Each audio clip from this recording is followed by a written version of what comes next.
अस्सलाम वालेकुम व्यूअर्स। जैसे कि आप जानते हैं, इल्म, तहकीक और जुस्तजू का मुतलाशी ना हो तो एक लाहासिल सफ़र के सिवा कुछ भी नहीं। ये रटे रटाए तोते और गद्दे पर किताबों के बोझ लादने की बजाय वो तजस्सुस है जो इंसान को कायनात की खोज में हर वक्त मगन रखता है।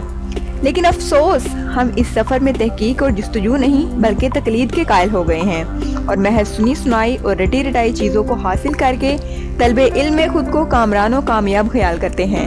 आइए एक लफ्ज़ पर ज़रा गौर करते हैं जिसे हमारी तसाहुल पसंदी ने क्या से क्या बना दिया। आप अक्सर मोबाइल फ़ोन्स में ये मैसेज देखते हैं कि हमें कॉल करते वक्त हेलो नहीं कहना चाहिए, क्योंकि हेलो का लफ्ज़ हेल से निकला है जिसका मतलब जहन्नुम, और इस तरह हेलो का मतलब हुआ जहन्नुमी। तो आए गौर करें ये बिला तहकीक बात कहाँ तक दुरुस्त होती है। इस लफ्ज़ के बारे में मुख्तलिफ आराह हैं। ये लफ्ज़ 14वीं सदी से बोला जा रहा है और ज़बानदानों के ख्याल में हलो की तब्दील शुदा शक्ल है और खुद हालो भी होला और होलो की बदली हुई आवाज़ है जो उस सदी किसी को पुकारने और मुतवज्जो करने के लिए इस्तेमाल किए जाते थे। और कुछ माहिरीन ज़ुबान के ख्याल में हेलो लफ्ज़ होला से निकला है जिसका मतलब है बराहे करम रुकिएगा। ऑक्सफोर्ड डिक्शनरी के मुताबिक ये लफ्ज़ जर्मनी के अल्फाज होला और हाला से निकला है और ये लफ्ज़ मछेरों की मुकामी ज़ुबान में आम बोला जाता था जिसका मतलब कुछ लाने के हैं। फॉरवर्ड डिक्शनरी के मुताबिक हेलो लफ्ज़ हलो, हलाओ, हिला, होला, होलर, होलो, हलो की तब्दील शुदा आवाज़ है। कुछ के ख्याल में लफ्ज़ हेलो आलोप से निकला है जो नॉर्मल इंग्लिश शिकारी उस वक्त बोलते थे जब किसी भेड़िए को देखते थे।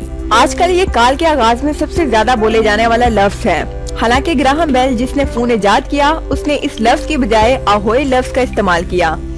आगाज में टेलीफोन ऑपरेटर्स ने कॉल के दौरान इब्तदाई कलमात ahoy ही कहे थे।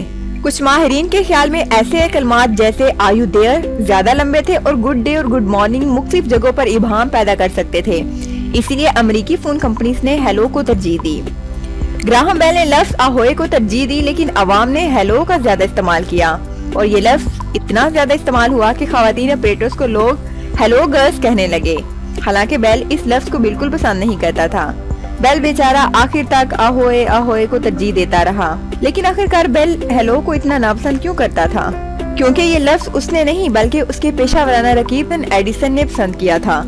एडिसन के ख्याल में ahoy अहम काना अल्फाज थे, इसलिए उसने लफ्ज़ हेलो को प्रमोट किया। यानी ये बात हतमी है कि लफ्ज़ हेलो का किसी भी सूरत जहन्नमी होने से कोई ताल्लुक नहीं। इसलिए आए महज सुनी सुनाई और रटी रटाई बातों से किनारा कशी करें और अपने अंदर तहकीक और जुस्तजू भी पैदा करें जो यकीनन सच तक रसाई करते हैं।